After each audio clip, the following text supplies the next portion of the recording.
Hi hello Ram Ram. So आज मी आलोय राजधानी साताऱ्यात कास पठारमध्ये.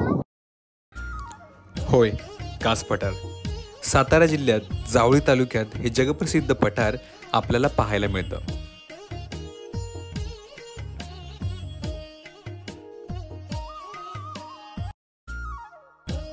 इथली खासियत ही की या पठारावर 280 फुलांच्या प्रजाती, वनस्पती, वेली, झुडपे आणि इतर प्रजाती मिळून 850 प्रजाती आढळतात.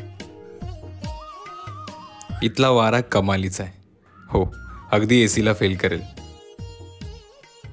सप्टेंबर आणि ऑक्टोबर असे 2 महिने आपल्याला हा कास मोसम पाहायला मिळतो. खरं तर जागतिक वारसा लाभलेलं हे सौंदर्य स्थळ आपल्या महाराष्ट्रात आहे हे पाहून कमालीचा आनंद होतो. चला मग तुम्ही कधी येताय कासला?